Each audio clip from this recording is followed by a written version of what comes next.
अस्सलाम वालेकुम स्टूडेंट। आज हम डिस्कस करेंगे लेसन नंबर 8 स्टोरी एलिफेंट। जैसा कि हमने पहले डिस्कस किया था उसमें हमने समरी इसकी पढ़ी थी। तो समरी में ऑलमोस्ट आप वो पूरी इसकी स्टोरी के बारे में जानते हैं कि राइटर ने इस स्टोरी में क्या कहा था, उसका हीरो क्या कहना करता है स्टोरी में, उसके कौन सी ऐसी डिफ़िकल्टीज़ हैं जो राइटर ने हमें बताई हैं।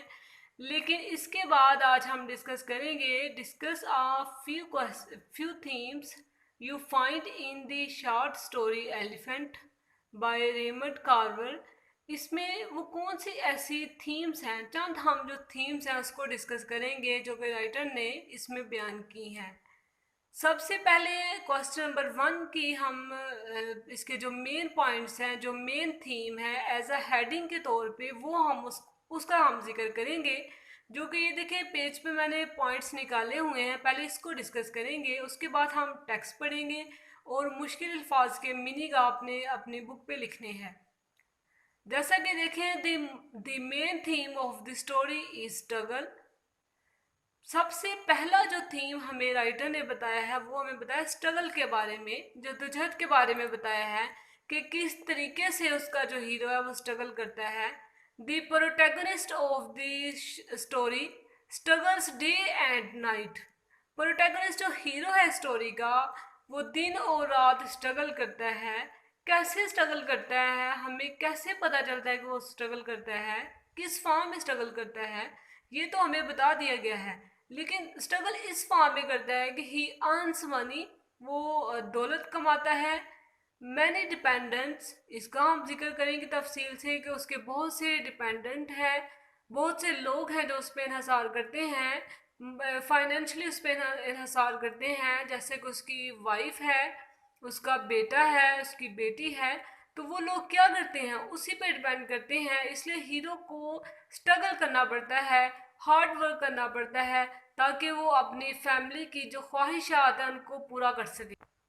Second theme of the story is dependence, इन्हसार करना एंड सिक्योरिटी, हफाजत मुहैया करना। यहाँ पे देखें, जो सेकंड थीम्स जो राइटर ने बयान की है वो डिपेंडेंस एंड सिक्योरिटी है। He has so many dependent as, जैसा कि देखिए पीछे मैंने आपको बता दिया है, प्रीवियस लेक्चर में बताया था कि उसके कौन कौन से डिपेंडेंट्स हैं जो उसी पे इन्हसार करते हैं। वो रुपया पैसा कमाता है और जो अपने डिपेंडेंट हैं उनको देता है, अपने जो रिश्तेदार हैं उन पे स्पेंड करता है अपनी मनी।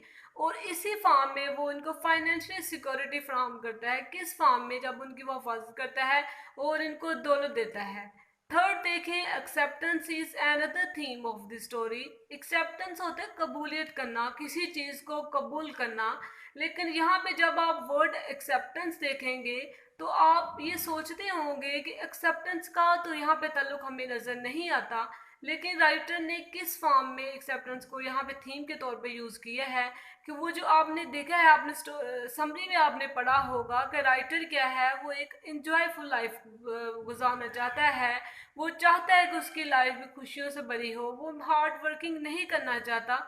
लेकिन क्या है, उसको ये तमाम काम करना पड़ते हैं क्योंकि ये डेली लाइफ का हिस्सा है। इस फॉर्म में वो क्या करता है कि एक्सेप्ट करता है, अपनी ड्यूटीज एक्सेप्ट करता है। तो ये मोस्ट इम्पोर्टेंट ये भी थीम है। He wants to enjoy life, वो जिंदगी को इंजॉय करना चाहता है। But he gets ready to accept his role. यहाँ पे देखें, वो इंजॉय तो करना चाहता है, मीन कि वो राइटर जो हमारा हीरो है वो नहीं चाहता कि वो इतना बर्डन अपनी फैमिली का उठाए, मेहनत करे, लेकिन वो इंजॉय करना चाहता है। लेकिन लास्ट पे देखिए राइटर ने हमें बताया कि वो एक्सेप्ट करता है, अपनी ड्यूटीज एक्सेप्ट करता है और वो रेडी है इस चीज़ के लिए कि अपना जो रोल है वो उसको अदा कर सके। He earns money to his family, वो अपनी जो फैमिली है उसके लिए दौलत कमाता है। जी student, open the books, page number 61। 61 page number पे आपने देखा है जो मैंने अभी आपको स्टेटमेंट पढ़ाई है क्वेश्चन की, और कुछ उसमें है इम्पोर्टेंट जो पॉइंट है वो बताए हैं, इम्पोर्टेंट जो थीम है वो बताई हैं। नेक्स्ट अब हम इन थीम्स को डिस्कस करेंगे। आप पेज नंबर 61 पे देखें, सबसे पहले फर्स्ट पैरा में जो हमने पहला जो पॉइंट डिस्कस किया था, the main theme of the story is struggle. यहाँ पे फर्स्ट पैरा में देखें, जो फर्स्ट थीम जो है वो स्ट्रगल की दी हुई है, तो आपने इसको भी डिटेल से पढ़ना है। हो सकता है आपके पेपर में ये एक सिंपल थीम भी आ सकती है, इस पर भी क्वेश्चन आ सकता है कि आपने राइटर की जो स्ट्रगल है उसके बारे में लिखे, इसलिए आपने इसको अच्छे तरीके से याद करना है। दी मेन जी, अब हम डिस्कस करेंगे इसकी टेक्स्ट। तो आपने क्या करना है, मुश्किल अल्फाज के जो मीनिंग आपको बताऊंगी आपने अपनी बुक पे लिखने हैं जी। यहाँ पे देखें, the main theme of the story elephant by Raymond Carver is struggle.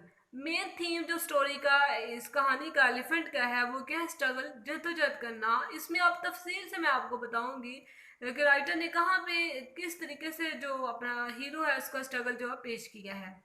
The protagonist of the story struggles day and night. इस स्टोरी का जो हीरो है, प्रोटैगनिस्ट की जगह आप हीरो भी यूज कर सकते हैं। अगर आप समझते हैं कि ये वर्ड मुश्किल है, इसको जस्ट आपने जहन में रखना है इस वर्ड को, और यहाँ पे आप हीरो भी यूज कर सकते हैं। The protagonist of the story struggles day and night. इस कहानी का जो हीरो है वो दिन और रात स्ट्रगल करता है, जद्दोजहद करता है। He earns a lot of money but he has nothing as a saving. वो बहुत सी दौलत कमाता है, लेकिन क्या है, but he has nothing as a saving, लेकिन उस सेविंग बचत में उसके पास कुछ भी नहीं है। Even he has no money to spend on his basic need. Basic need होता है बुनियादी ज़रूरियात। यहाँ तक कि उसको जो हीरो है, ही हैज़ नो मनी, उसके पास पैसा ही नहीं है कि वो अपनी बुनियादी जो ज़रूरियात है उसको पूरा कर सके। लाइक इंटरटेनमेंट, वो तफरी नहीं कर सकता। गुड शूज़, उसके पास अच्छे जूते नहीं है। And clothes and maintenance of health, और अच्छे उसके पास शूज़ नहीं है, जूते नहीं है, और अपनी सेहत को मेंटेन रखने के लिए उसके पास पैसा नहीं है। यहाँ पे उसकी स्ट्रगल बताई हुई है कि वो किस तरह स्ट्रगल करके अपनी फैमिली को पैसा देता है। वी कम टू नो, हम ये भी जानते हैं, all money he earns is divide among his sibling. हम ये भी जानते हैं वो जितने भी रुपया पैसा कमाता है वो डिवाइड कर देता है किन लोगों के दरमियान, हिज सिबलिंग। सिबलिंग होता है अपने अजीज़ो कारब। अजीज़ो कारब में आपको मैंने बताया है कि आपने समरी में भी पढ़ा है, उसकी बेटी है, उसका बेटा है, उसकी जो वाइफ और मदर है, ग्रीडी जो मदर है, उसको पैसे देना पड़ते हैं। He has many dependent that include his mother. उस पे बहुत से लोग हैं जो उसी पे इंहसार करते हैं। इसमें उसकी मदर है, ब्रदर, एक्स वाइफ, उसकी wife, and children of his marriage, married daughter, और उसकी जो शादीशुदा बेटी है उसके बच्चे। एंड फॉर हिज सन, और उसके बेटे के लिए, who goes to a college, जो कि कॉलेज जाता है। He seems a donkey. यहाँ पे देखिए राइटर ने बहुत क्लियर व्यू आपको दिया है। ही सीम्स अ डंकी, वो एक गधा दिखाई देता है। हु इज लिफ्टिंग लोड, जिसने वजन उठाया हुआ है, बहुत ज्यादा वजन उठाया हुआ है। मोर देन हिज कैपेसिटी, अपनी सलाहियत से ज्यादा उसने अपना जो वजन है वो उठाया हुआ है। यहाँ पे देखिए डिटेल से राइटर ने हमें बताया कि उसका स्ट्रगल जो है वो किस तरीके से स्ट्रगल कर रहा है, और दिन रात हार्ड वर्किंग, सख्त मेहनत कर रहा है अपनी फैमिली के लिए। जी स्टूडेंट, नेक्स्ट जो सेकंड पैरा में देखें, सेकंड पैरा में जो थीम डिस्कस की है राइटर ने वो डिपेंडेंस एंड सिक्योरिटी। डिपेंडेंस, जैसा कि आपने ऊपर भी पढ़ा है कि उसके बहुत से डिपेंडेंट हैं जो उन्हीं पे इंसार करते हैं, राइटर पे, जो नरेटर है हमारा उसी पे, हीरो है उसी पे इंसार करते हैं। Dependence and security are two other themes we find in the story. ये दो थीम्स हैं, ये सेपरेट क्वेश्चन भी आपको आ सकता है, किसी भी थीम पे सेपरेट क्वेश्चन भी आपको आ सकता है। इसलिए आपने अच्छे तरीके से इनको पढ़ना है। तो ये दो थीम्स हमें जो स्टोरी में नजर आती हैं, इसमें देखिए the main character of the story has so many dependent. यहाँ पे क्योंकि जो स्टोरी है वो उसी के गिर्द घूमती है, उसकी फैमिली के गिर्द, उसकी हार्ड वर्किंग जो उसी के गिर्द घूमती है, कि वो उसने रिस्पॉन्सिबल पर्सन है, उसने रिस्पॉन्सिबिलिटी उठाई हुई है अपनी फैमिली की। तो यहाँ पे फिर जो मेन कैरेक्टर जो हमें स्टोरी का है वो राइटर हमें बार बार बता रहा है कि उसके बहुत से डिपेंडेंट हैं, बहुत से लोग हैं जो उन पे इंहसार करते हैं। तो जो वर्ड डिपेंडेंस इस स्टोरी में राइटर ने बार बार यूज किया हुआ, आपने इस वर्ड से कंफ्यूज नहीं होना। मैंने क्योंकि बार बार आपको ये बताया कि जो वर्ड डिपेंडेंट है उसमें राइटर ने हमें बताया कि उसकी जो मदर है, उसका बेटा है, उसकी बेटी है। तो वो तमाम जितने भी लोग हैं उनको रिस्पॉन्सिबिलिटीज को अदा करना पड़ती है, उनकी देखभाल करना पड़ती है, उनको अर्निंग करके वो अर्निंग करता है और उनको अपना जो पैसा इन लोगों पे जो उसके डिपेंडेंट है उन लोगों पे स्पेंड करता है। He wants to get rid of them, वो चाहता है कि इनसे, गेट रीड होता है निजात हासिल करना, वो इनसे निजात हासिल करना चाहता है, क्योंकि इंसान की नेचर है वो क्या करता है कि वो रिस्पॉन्सिबिलिटी से बाज़ दफ़ा उकता जाता है, वो चाहता है कि उसको भी फ्रीडम होनी चाहिए, वो इस ज़िंदगी को इंजॉय कर सके। यहाँ पे कॉमन जो साइकोलॉजी है वो इंसान की बताई है राइटर ने। He wants to get rid of them, get rid होता है निजात हासिल करना, वो उनसे निजात हासिल करना चाहता है। And wishes to enjoy his life, wishes होता है ख्वाहिश रखता है, टू एंजॉय हिज लाइफ अपनी ज़िंदगी को, according to his own will, according to होता है के मुताबिक, हिज ओन विल अपनी मर्जी, विल होता है मर्जी के मुताबिक वो ज़िंदगी गुजारना चाहता है, वो इंजॉय करना चाहता है। But at the same time, लेकिन उसी वक्त he is a responsible person, writer ने दो चीज़ें हमें पेश की, एक तो वो क्या है अपनी रिस्पॉन्सिबिलिटी से उकता चुका हुआ है, दूसरा ये कि वो क्या करता है, वो रिस्पॉन्सिबल पर्सन हमें राइटर ने पेश किया है कि वो एक जिम्मेदार शख्स है, वो इन रिस्पॉन्सिबिलिटी से भाग नहीं सकता। He knows that his dependent need security, वो जानता है कि उसके जो डिपेंडेंट है, जो लोग उन पे इन्हसार करते हैं, उसकी फैमिली, उनको किस चीज़ की सिक्योरिटी की ज़रूरत है। यहाँ पे सिक्योरिटी इस सेंस में स्टूडेंट यूज़ नहीं किया गया कि हिफाजत के सेंस में यूज़ नहीं किया गया, बल्कि माली तौर पे जो हिफाजत, माली तौर पे जो उस मदद करता है अपनी फैमिली की, उस सेंस में ये वर्ड यूज़ किया गया है। That can only be provided through financial assistance, वो कैसे वो प्रोवाइड कर सकता है सिक्योरिटी इस फॉर्म में कि वो उनकी माली तौर पे जब मदद करेगा तब वो उनको सिक्योरिटी फ्राहम कर सकता है। ये नहीं कि जस्ट असला जस्ट उठाया और उनकी हिफाजत करना शुरू कर दी, इसको फर्स्ट राइटर ने नहीं यूज़ किया, बल्कि माली तौर पे इनकी मदद करने को सिक्योरिटी के तौर पे यूज़ किया है इस थीम को। So though he is fed up his services, अगरचा वो अपनी फेड अप होता है तंग आना, वो अपनी जो सर्विसेज है, अपनी जो खिदमात है फैमिली के लिए पेश कर रहा है, उनके लिए जो सख्त हार्ड वर्किंग कर रहा है, उससे तंग आ चुका हुआ है। He decide he decides to continue providing financial security to his dependent, लेकिन वो क्या करता है, वो फैसला करता है, डिसाइड फैसला करना, टू कंटिन्यू जारी रखना providing financial security to his dependent, कि माली जो मदद है उनकी वो जारी रखेगा। Acceptance is another theme of the story. Page number 62 पे स्टूडेंट ये जो हमारी थर्ड थीम दी हुई है, इसमें एक्सेप्टेंस की जो थीम है, एक्सेप्ट करना यानी कि कबूल करना, उसमें रिस्पॉन्सिबिलिटीज़ भी हो सकती हैं और तो कुछ और भी इसमें इस सेंस में यूज़, एक्सेप्ट करना किसी को कबूल करना। तो इस चीज़ को जो हम इस थीम को हम डिस्कस करेंगे जो कि पेज नंबर 62 पे दी गई है। The theme of acceptance is another theme we find in the story. Acceptance यानी कि कबूलियत की जो थीम है वो भी स्टोरी में नज़र आती है, हम तलाश करते हैं। The narrator of the story is about to stop helping his dependent. Narrator जैसे नरेटर जो हमारा कि हीरो है, उसको नरेटर के बयान करता है स्टोरी, उसके तौर पे भी पेश किया गया है। तो नरेटर चाहता है, narrator is about to stop helping his dependent, वो चाहता है कि वो क्या करे, अपने जो डिपेंडेंट हैं उनकी हेल्प करना जो ना वो स्टॉप कर दे, इसको बंद कर दे, वो उनकी हेल्प नहीं करना चाहता। जैसे कि ऊपर भी हमने जिक्र किया है कि वो क्यों हेल्प नहीं करना चाहता, वो चाहता है कि क्या करे, वो अपनी जो लाइफ है अपने मुताबिक गुजारे, वो इंजॉय करना चाहता है ज़िंदगी में।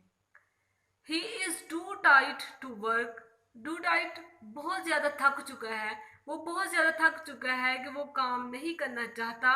ही वांट्स टू इंजॉय लाइफ, वो ज़िंदगी को इंजॉय करना चाहता है। But when he has a dream, लेकिन जब उसने ये ख्वाब देखा, इन विच जिसमें his father come in the form of an elephant, जिसमें उसका फादर जो है वो एक एलिफेंट की फॉर्म में नजर आता है। मीन कि उसका फादर, जैसा कि आप ड्रीम देखते हैं तो उसमें अगर ओशन को देखते हैं आप, समुद्र को देखते हैं या किसी भी चीज़ को देखते हैं तो रियल फॉर्म में देखते हैं, वैसे वो ड्रीम ख्वाब में अपने फादर को देखता है कि वो एक एलिफेंट के तौर पे उसे नजर आता है। He has a dream in which his father come in the form of an elephant, उसका फादर जो है एक एलिफेंट की फॉर्म में उसको नजर आता है।